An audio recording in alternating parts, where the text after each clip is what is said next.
दोस्तों, आज department of ex serviceman welfare की तरफ से एक नई नोटिफिकेशन आई है ECHS लाभार्थी और उनके डिपेंडेंट्स के लिए।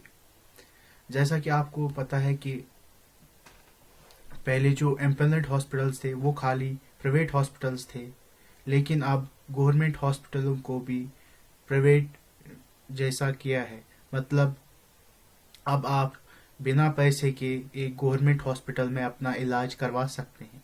ये बहुत ही बड़ी खबर है ECHS बेनिफिशियरीज के लिए, क्योंकि कहीं RC रीजनल सेंटर्स में या कहीं स्टेट्स में या कहीं सिटीज में कुछ ट्रीटमेंट अवेलेबल नहीं होता है जो कि दूसरे सिटी में होता है, तो जो ECHS बेनिफिशियरीज हैं उनको रेफरल लेना पड़ता है, फिर उस सिटी में ट्रीटमेंट के लिए जाना पड़ता है।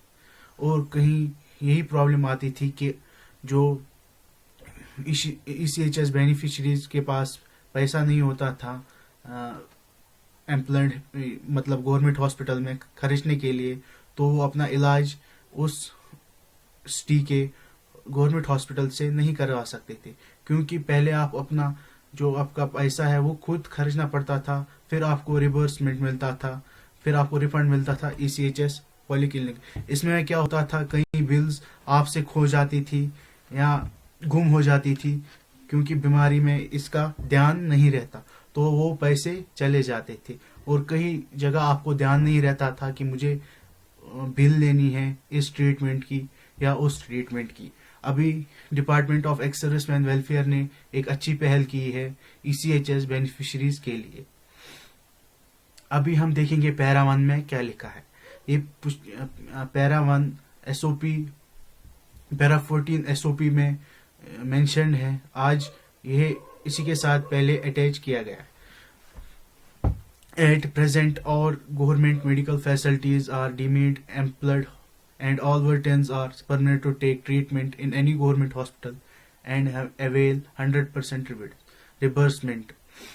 आज क्या होता है, जो गवर्नमेंट मेडिकल फैसिलिटीज है आर डीम्ड एम्प्लॉयमेंट, मतलब जो गवर्नमेंट हॉस्पिटल्स है वो डीम्ड एम्प्लॉयमेंट, मतलब वहाँ आप इलाज कर सकते हैं, लेकिन आप खाली उसका रिवर्समेंट ले सकते हैं। मतलब अगर आपके पास पैसे हैं तो आप वही ट्रीटमेंट कर सकते हैं, फिर अपना रिफंड ECHS पॉलीक्लिनिक से ले सकते हैं।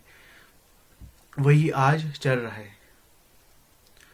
Para 14 of SOP for treatment and management states that veterans are permitted to avail treatment in any government hospital without referral except in following cases where referral is required। और जो SOP है para 14 की, उसमें ये लिखा है कि treatment के लिए जो वेटरन्स है उनको किसी भी गवर्नमेंट हॉस्पिटल में अपना ट्रीटमेंट करवा सकते हैं, एक्सेप्ट मतलब इनके बगैर जो नीचे दिए हुए हैं। पहला है major cardiac surgery interventional cardiology, मतलब जो कार्डियक सर्जरी होती है जैसे बाईपास सर्जरी या ओपन हार्ट सर्जरी या दूसरी जो हार्ट के रिलेटेड प्रॉब्लम्स होती है उनको कार्डियक कहा जाता है। तो उसकी सर्जरी के लिए आपको रेफरल अपनी ECHS पॉलीक्लिनिक से जरूरी लेना पड़ेगा। ऑन्कोलॉजी यानी कि कैंसर के ट्रीटमेंट के लिए, ऑर्गन ट्रांसप्लांट जैसे किडनी ट्रांसप्लांट, लिवर ट्रांसप्लांट या हार्ट ट्रांसप्लांट के लिए भी आपको जरूरी है कि आप अपने ECHS पॉलीक्लिनिक से रेफरल ले। जॉइंट रिप्लेसमेंट या किसी के घुटने में कोई प्रॉब्लम होती है तो उसको वो बदलना पड़ता है, तो उसके लिए भी आपको अपने ECHS पॉलीक्लिनिक से रेफरल लेना पड़ेगा। और मेजर न्यूरोलॉजी मतलब किसी की नसों में या सर में कोई प्रॉब्लम होती थी, उसके लिए एक सर्जरी होती है न्यूरो सर्जरी, तो उसके लिए भी आप अपने ECHS पॉलीक्लिनिक से रेफरल लेना पड़ेगा। आगे भी उसके लिए आपको रेफरल लेना पड़ेगा। बैरेट्रिक सर्जरी उस सर्जरी को कहते हैं जिसमें फैट लॉस के रिलेटेड कोई सर्जरी हो, मतलब किसी के शरीर में बहुत सारा चर्बी है, उस चर्बी को निकाला जाए तो उसको बैरेट्रिक सर्जरी कहते हैं। MOU has been approved by Ministry of Defence Department of Ex-Servicemen Welfare for empanelling government medical institutions for treatment of ECHS beneficiaries। यहाँ पर एक बड़ी बात है कि ministry of defence department of ex serviceman welfare ने एक बड़ा कदम लिया है कि जो गवर्नमेंट मेडिकल इंस्टीट्यूशंस हैं उनको एम्पेनल किया है ECHS बेनिफिशरी, जो ECHS के लाभार्थी हैं उनके लिए। मतलब अब कोई भी ECHS बेनिफिशरी गवर्नमेंट हॉस्पिटल में अपना ट्रीटमेंट करा सकता है विदाउट एनी कॉस्ट। उसको कोई पैसा नहीं देना पड़ता था। पहले क्या होता था, आप अपने पैसे वहां पे खर्च करते थे, बिल बनाते थे और वो ECHS पॉलीक्लिनिक में लेते थे, वहां पे वो उनका रिफंड मिलता था। लेकिन अब आप treat will be cashless and a claim ID will have to be generated। और अब कोई पैसा नहीं देना पड़ेगा आपको किसी भी गवर्नमेंट हॉस्पिटल में, और एक क्लेम आईडी बनेगी जिसमें आपके ECHS और जो जिस हॉस्पिटल में आप गवर्नमेंट हॉस्पिटल में आप ट्रीटमेंट ले रहे होंगे उसकी एक क्लेम आईडी बनेगी जो कि दोनों के पास होगी। Any patient who desires to avail cashless treatment in empaneled hospital, government medical facility, referral will be essential from ECHS polyclinic।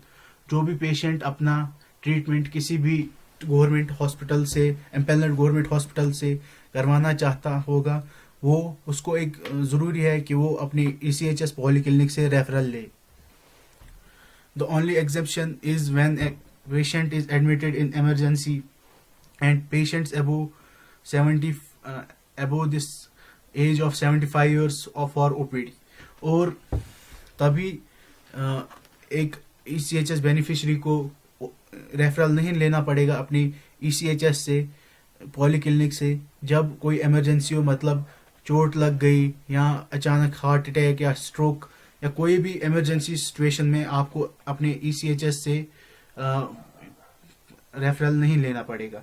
लेकिन आपको ज़रूरी है कि आप 48 आवर्स में अपनी ECHS को कांटेक्ट करें और अपनी सिचुएशन के बारे में बताएं, वरना आपकी जो रिवर्समेंट है वो क्लेम नहीं होते थे। लेकिन अब कोई प्रॉब्लम, अब कोई 48 आवर्स का टाइम नहीं है, अब सीधे आप इमरजेंसी में जा सकते हैं। फिर भी आप उनको कॉल कर सकते हैं 48 आवर्स में कि मैं इमरजेंसी में, मेरा यहाँ पे ट्रीटमेंट हुआ था इस हॉस्पिटल में, तो अब मुझे क्या करना है। और जो 75 साल के ऊपर जो बुजुर्ग हैं, बुजुर्ग सर्विसमैन हैं, एक्स सर्विसमैन हैं, उनको OPD के लिए कोई भी रेफरल नहीं लेना पड़ेगा। In case of IPD, even the veterans above 75 years will have to take a referral from his parent ECHS polyclinic। और जो IPD के लिए जो veterans above 70, जो 75 साल के ऊपर भी, उनको भी रेफरल लेना पड़ेगा IPD के लिए। It is reiterated that conditions mentioned at para 1 above the continue therefore and there is no change in that policy. और जो पैरा 1 में है उसमें कोई पॉलिसी में चेंज नहीं है कि आपको जो यहाँ पे मेंशन्ड है, जिसमें आपको ये रेफरल लेना पड़ेगा ECHS पॉलीक्लिनिक से, तो आपको यहाँ पे कोई चेंज नहीं है। इन चीज़ों के लिए आपको ज़रूरी है कि आप अपनी ECHS पॉलीक्लिनिक से रेफरल लें। This has the approval from the MD ECHS। और इसका जो अप्रूवल है वो MD ECHS ने किया है। अब हम दूसरी नोटिफिकेशन की तरफ देखते हैं जो कि PCDA ने आज SBI बैंक, जिनका account SBI state bank of India में है, उनके लिए एक अच्छी न्यूज़ निकल के आई है PCDA की तरफ से। PCDA Pensions has done API integration with SBI। State Bank of India's persons having their pension accounts with SBI can visit any branch of State Bank of India across the country for submitting, updating their annual identification life certificate। और यहीं पे PCDA ने कहा है कि उन्होंने integration किया, मतलब मिलाव किया है, SBI के साथ टाई अप किया है। जो स्पर्श पेंशनर्स हैं उनके जो पेंशन अकाउंट जो SBI में है, वो किसी भी ब्रांच, स्टेट बैंक के ब्रांच में जा सकते हैं और अपनी लाइफ सर्टिफिकेट को सबमिट कर सकते हैं। जहाँ या जिनकी फेल हो चुकी है, DLC या MLC फेल हो चुकी है, जिनका इनकम्प्लीट दिखा रहा है स्पर्श के पोर्टल पे या किसी और जगह, तो वो फिर से अपनी लाइफ सर्टिफिकेट किसी भी स्टेट बैंक के ब्रांच में जमा करवा सकते हैं। जिनका, लेकिन इसमें एक कंडीशन, उनका अकाउंट खाली स्टेट बैंक ऑफ इंडिया में होना चाहिए। Therefore, all pensioners having their account with SBI whose annual life certificate is still pending are requested to visit nearest SBI branch। और जिन पेंशनर्स की अभी लाइफ सर्टिफिकेट पेंडिंग है, तो उनसे गुजारिश की जाती है कि वो अपने जो नज़दीकी SBI ब्रांच है उसमें जाएं और अपनी लाइफ सर्टिफिकेट जमा करें। तो इस वीडियो में इतना ही। इस वीडियो को लाइक कीजिए, वीडियो को शेयर कीजिए और सब्सक्राइब कीजिए, ताकि आपके पास अगली वीडियोस की नोटिफिकेशन आए और आप किसी भी खबर से वंचित ना रहें। धन्यवाद।